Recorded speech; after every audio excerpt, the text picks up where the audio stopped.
Relativity Albert Einstein, ಮೂಲ ಆಯಿಷಾ ನಟರಾಜನ್, ಕನ್ನಡಕ್ಕೆ ಅನುವಾದ ಸಂದೇಶ. ಈ ಪುಸ್ತಕವು 1916ರಲ್ಲಿ ಮುದ್ರಣ ಕಂಡಿತು. ಈ ಪುಸ್ತಕದಲ್ಲಿ ಸುಮಾರು 12 ಪ್ರಬಂಧಗಳಿವೆ.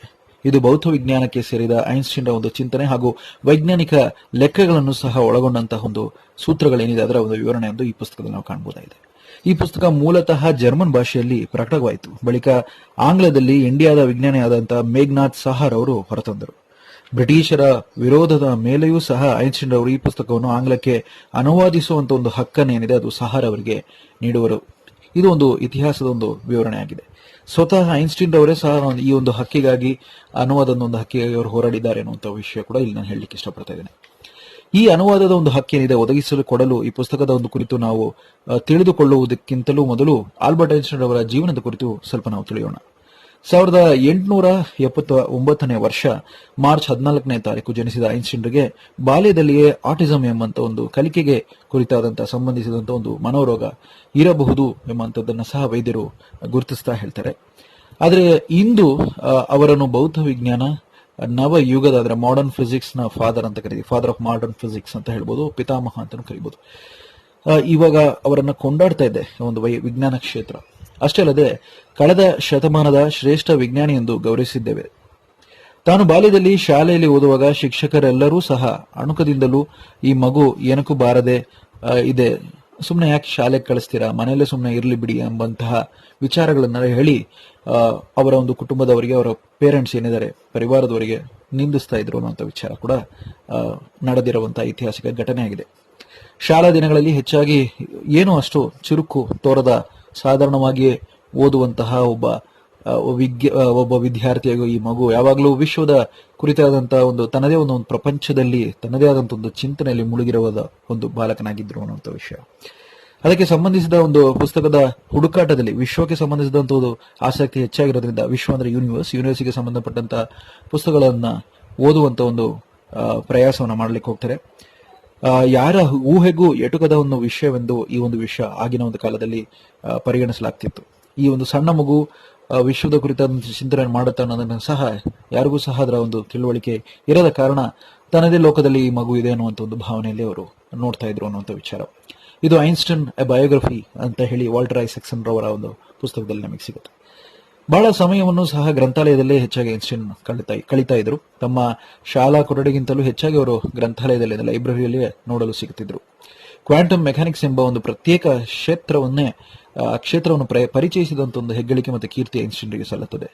E=mc² ಎಂಬ ಒಂದು ಸೂತ್ರ ಬಹುತೇಕರು ಕಂಡು ಕೇಳಿರಬಹುದಾದಂತಹ ಈ ಒಂದು ಸೂತ್ರ ಏನಿದೆ ಇದನ್ನು ಪರಿಚಯಿಸಿದ ಯಶಸ್ಸು ಅವರಿಗೆ ಸಲ್ಲುತ್ತದೆ. ಹಾಗೆಯೇ ದ್ಯುತಿ ವಿದ್ಯುತ್ ಸಂಶ್ಲೇಷಣೆ ಅಂದ್ರೆ ಫೋಟೋ ಎಲೆಕ್ಟ್ರಿಕ್ ಎಫೆಕ್ಟ್ ಎಂಬಂತ ಒಂದು ಸಿದ್ಧಾಂತಕ್ಕೆ ಅವರಿಗೆ 1921ನೇ ವರ್ಷದಲ್ಲಿ ಈ ಒಂದು ವಿಷಯಕ್ಕೆ ಸಂಬಂಧಿಸಿದಂತೆ ನೊಬೆಲ್ ಪ್ರಶಸ್ತಿ ದೊರಕುತ್ತದೆ. ಈ ಪುಸ್ತಕವನ್ನು 3 ಭಾಗಗಳಾಗಿ, ಅಂದ್ರೆ ಈಗ ನಾವು ಹೇಳುವಂತ ಈ ರಿಲೇಟಿವಿಟಿಗೆ ಸಂಬಂಧಪಟ್ಟ ಪುಸ್ತಕವನ್ನ 3 ಭಾಗ 3 ಪಾರ್ಟ್ಸ್ ಆಗಿ ಅವರು ಡಿವೈಡ್ ಮಾಡಿದ್ದಾರೆ. ಮೊದಲನೇ ಭಾಗದಲ್ಲಿ ಏನಿದೆ ಅದು ಸ್ಪೆಷಲ್ ರಿಲೇಟಿವಿಟಿ ಕುರಿತಾಗಿದೆ. ಎರಡನೇ ಭಾಗ ಜನರಲ್ ಥಿಯರಿ ಆಫ್ ರಿಲೇಟಿವಿಟಿ ಅಂದ್ರೆ ಸಾಪೇಕ್ಷತಾ ಸಿದ್ಧಾಂತದ ಕುರಿತಾದಂತ ಒಂದು ವಿವರ ಇದೆ. ಮೂರನೇ ಭಾಗವೇನಿದೆ ಅದು ವಿಶ್ವಕ್ಕೆ ಸಂಬಂಧಪಟ್ಟಂತ ಯೂನಿವರ್ಸ್ಗೆ ಸಂಬಂಧಪಟ್ಟಂತ ಒಂದು ವಿವರಣೆ ಇದೆ. ಸ್ಪೆಷಲ್ ರಿಲೇಟಿವಿಟಿ ಸ್ಪೇಸ್ ಟೈಮ್ ಕುರಿತಾದಂತಹ ವಿವರಣೆ ಸಹ ಈ ಒಂದು ಮೂರನೇ ಭಾಗದಲ್ಲಿ ನಮಗೆ ಒದಗಿಸಿಕೊಟ್ಟಿದ್ದಾರೆ. ಯಾರಾದರೂ ಒಬ್ಬ ವ್ಯಕ್ತಿ ತನ್ನ ಸಮಯವನ್ನು ಕೇಳಿದ್ರೆ ಆ ವ್ಯಕ್ತಿ ಸಮಯ ಮತ್ತು ಸ್ಥಳವನ್ನು, ಅದರಲ್ಲಿಯೂ ವಾಸವಿರುವಂತಹ ಅಥವಾ ನೆಲೆಸಿರುವಂತಹ ಒಂದು ದೇಶದ ಕುರಿತಾದಂತಹ ಒಂದು ಮಾಹಿತಿಯನ್ನ ನೀಡುವುದು ಸಹಜವಾಗಿ ನಾವೆಲ್ಲರೂ ಗಮನಿಸ್ತೇವೆ. ಕಾಲ ಮತ್ತು ಸ್ಥಳ, ಸ್ಪೇಸ್ ಅಂಡ್ ಟೈಮ್ ಒಂದೊಂದಕ್ಕೂ ಒಂದು ಬೆಸೆದುಕೊಂಡು ಹೋಗಿದೆ. Space time related to each other ಎಂಬ ವಿವಾದವನ್ನು ಸಹ ಈ ಪುಸ್ತಕದ ಮೂಲಕ ಒಂದು ವಿವರವನ್ನು ಸಹ ಅವರು ಒದಗಿಸಿಕೊಟ್ಟಿದ್ದಾರೆ. ಜನರಲ್ ರಿಲೇಟಿವಿಟಿ ಎಂಬ ಒಂದು ಚೌಕಟ್ಟಿನಡಿಯಲ್ಲಿ ಫ್ರೇಮ್ ಆಫ್ ರೆಫರೆನ್ಸ್ ಎಂಬಂತ ಒಂದು ವಿಚಾರಕ್ಕೆ ಸಂಬಂಧಿಸಿದಂತೆ ಹಲವು ವಿವರಣೆಯನ್ನ ಈ ಒಂದು ಪುಸ್ತಕ ಒದಗಿಸಿಕೊಳ್ಳುತ್ತೆ. ಉದಾಹರಣೆಗೆ ಓರ್ವ ವ್ಯಕ್ತಿ ದೋಣಿಯಲ್ಲಿ ತೇಲುತ್ತಿದ್ದಾನೆ ಅಂತ ನಾವು ನೋಡೋದಾದ್ರೆ, ಈ ಒಂದು ದೋಣಿ ಏನಿದೆ ಗಂಟೆಗೆ 20 ಕಿಲೋಮೀಟರ್ ವೇಗದಲ್ಲಿ ಚಲಿಸ್ತಾ ಇದೆ ಅಂತ ನಾವು ಗಮನಿಸಿದ್ರೆ, ಈ ಒಂದು ದೂರ ಏನಿದೆ ಆ ತೀರದಿಂದ ಆ ದಡದಿಂದ ದೋಣಿ ಎಷ್ಟು ದೂರದಲ್ಲಿದೆ ಅನ್ನುವಂಥ ಒಂದು ವಿಚಾರವನ್ನು ನಾವು ಸೂಕ್ಷ್ಮವಾಗಿ ನೋಡಿದಾಗ ಆ ದೋಣಿಯ ಒಂದು ವೇಗವೇನಿದೆ ಆ ಒಂದು ದಡದಿಂದ ಸುಮಾರು 40 ಕಿಲೋಮೀಟರ್ ಅಷ್ಟು ದೂರದಂತೆ ಚಲಿಸುತ್ತದೆ. ಆ ದಡದಲ್ಲಿದ್ದವನಿಗೆ ಆ ಒಂದು ದೂರ ಕಣ್ಣಿಗೆ ಕಾಣುತ್ತೆ 40 ಕಿಲೋಮೀಟರ್ಸ್. ಆದರೆ ದೋಣಿ ಒಳಗಿರೋವನಿಗೆ ದೋಣಿಯ ಒಂದು ವೇಗ ಏನಿದೆ ಸುಮಾರು 20 ಕಿಲೋಮೀಟರ್ ಆಗಿರುತ್ತೆ. ಇದನ್ನ ನಾವು ಫ್ರೇಮ್ ಆಫ್ ರೆಫರೆನ್ಸ್ ಅಂತ ಹೇಳ್ತೀವಿ. ಮುಖ್ಯವಾಗಿ ಪೊಸಿಷನ್ಗೆ, ಸ್ಥಳಕ್ಕೆ ಸಂಬಂಧಿಸಿದ ಒಂದು ವಿಷಯವಾಗಿದೆ.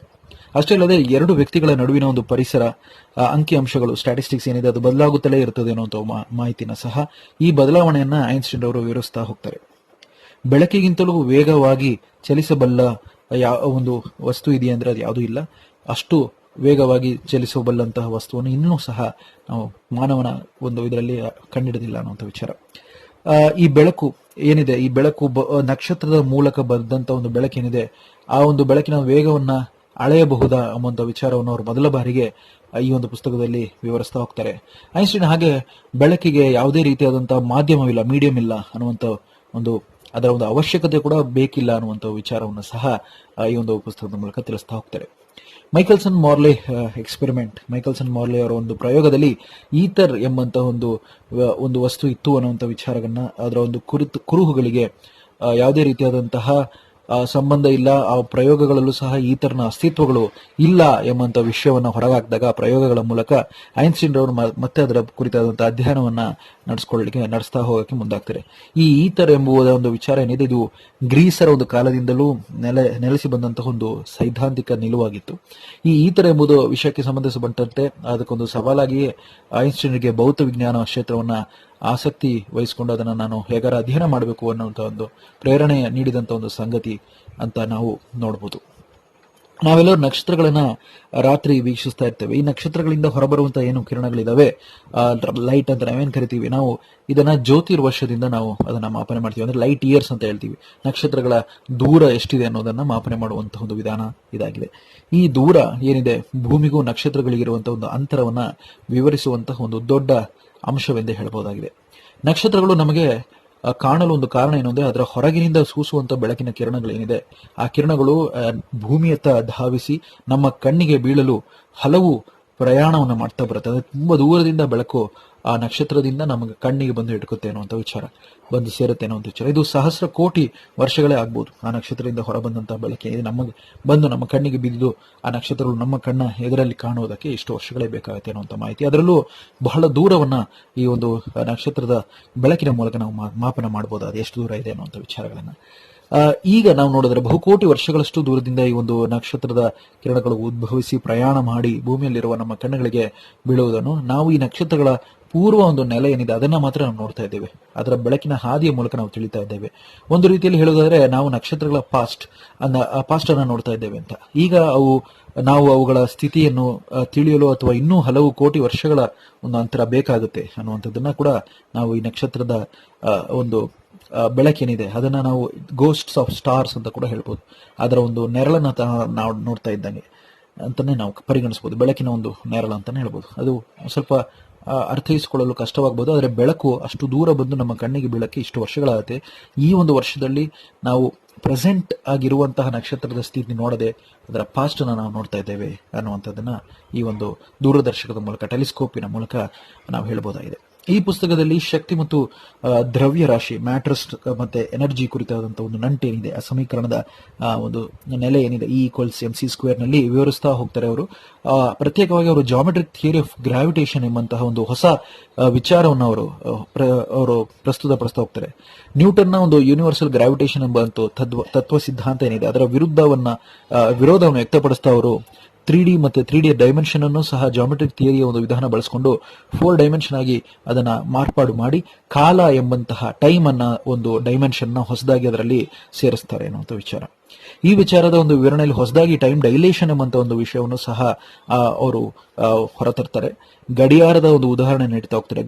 ಏನಂತಾರೆ, ಭೂಮಿಯಲ್ಲಿರುವ ಗಡಿಯಾರಕ್ಕೂ ಬೆಳಕಿನ ವೇಗದಲ್ಲಿ ಚಲಿಸುವಂತಹ ಯಾವುದೇ ಒಂದು ವಸ್ತು ಏನಿದೆ, ರಾಕೆಟ್ಗಳಾಗಿರ್ಬೋದು, ಈಗಿನವರೆಗೂ ಬೆಳಕಿನ ವೇಗದಲ್ಲಿ ಚಲಿಸುವಂತಹ ಯಾವುದೇ ಒಂದು ವಸ್ತು ಇಲ್ಲ, ಈವರೆಗೂ ಮಾನವ ಕಂಡುಹಿಡಿದಿಲ್ಲ ಅನ್ನೋಂಥ ವಿಚಾರ ಇಲ್ಲಿ ಹೇಳಕ್ಕೆ ಇಷ್ಟಪಡ್ತೀನಿ. ಆದ್ರೆ ಅವ್ರು ಹೇಳುವಂತದ್ದು ಒಂದು ತರ್ಕ ಏನಂದ್ರೆ, ಭೂಮಿಯಲ್ಲಿರುವಂತಹ ಗಡಿಯಾರವು ಮತ್ತೆ ಬೆಳಕಿನ ವೇಗದಲ್ಲಿ ಚಲಿಸುವಂತ ಒಂದು ಏನು ವಸ್ತು ಇದೆಯಾ ಅದರ ಒಳಗೆ ಇರುವಂತಹ ಒಂದು ರಾಕೆಟ್ ಒಳಗೆ ಇರುವಂತಹ ಒಂದು ಗಡಿಯಾರ ನಾವು ತೊಗೊಳೋದಾದ್ರೆ ತುಂಬಾ ವ್ಯತ್ಯಾಸಗಳು ಅದರಲ್ಲಿ ಕಂಡು ಬರುತ್ತೆ ಅನ್ನುವಂಥ ವಿಚಾರನ ಹೇಳ್ತಾರೆ.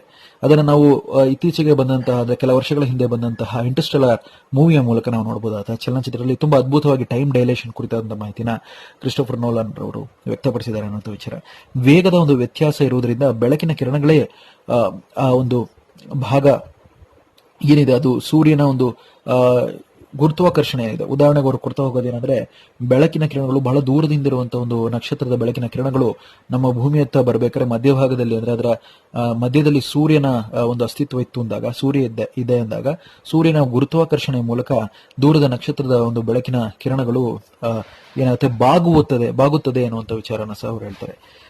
ಇದಕ್ಕೆ ಕುರಿತಾಗಿ ಭೂಮಿಯಲ್ಲಿ ಆ ಒಂದು ನಕ್ಷತ್ರಗಳ ಒಂದು ಸ್ಥಿತಿ ಏನಿದೆ, ಪೊಸಿಷನಲ್ ಚೇಂಜ್ ಆಗುತ್ತೆ, ಸ್ಥಳಾಂತರ ಆಗುತ್ತೆ ಅನ್ನುವಂಥ ವಿಚಾರ ಭೂಮಿಯಲ್ಲಿ ನಾವು ವೀಕ್ಷಿಸಿ ನೋಡ್ಬೇಕಾರೆ ಅನ್ನುವಂಥ ಇದನ್ನ ಅವರು ಪ್ರಾಯೋಗಿಕಾತ್ಮಕವಾಗಿ ಅದನ್ನ ಕಂಡುಹಿಡಿಯೋ ಒಂದು ನಿಟ್ಟಿನಲ್ಲಿ 1919ರಲ್ಲಿ ಒಂದು ಸೂರ್ಯಗ್ರಹಣ ನಡೆಯುತ್ತೆ. ಆ ಒಂದು ಸೂರ್ಯಗ್ರಹಣದ ಒಂದು ಅಧ್ಯಯನದ ಮೂಲಕ ಸರ್ ಆರ್ಥರ್ ಎಡಿಂಗ್ಟನ್ ರವರು ಈ ಒಂದು ವಿಷಯವನ್ನು ಅವರು ದೃಢೀಕರಿಸ್ತಾರೆ ಅನ್ನುವಂಥ ವಿಚಾರ. ಅಂದ್ರೆ ದೂರದ ಒಂದು ನಕ್ಷತ್ರದಿಂದ ಬರುವಂತಹ ಒಂದು ಕಿರಣ ಏನಿದೆ, ಬೆಳಕಿನ ಕಿರಣ, ಅದು ಸೂರ್ಯನ ಗುರುತ್ವದ ಅಡಿಯಲ್ಲಿ ಅದು ಬಾಗಿ ಹೋಗಿ ನಮ್ಮ ಕಣ್ಣಿಗೆ ಬೀಳುತ್ತೆ, ನಮ್ಮ ಒಂದು ವೀಕ್ಷಣಾ ಯಂತ್ರವಾದ ದೂರದರ್ಶಕದಲ್ಲಿ ಬೀಳುತ್ತೆ ಅನ್ನುವಂಥ ಮಾಹಿತಿಯಾಗಿದೆ.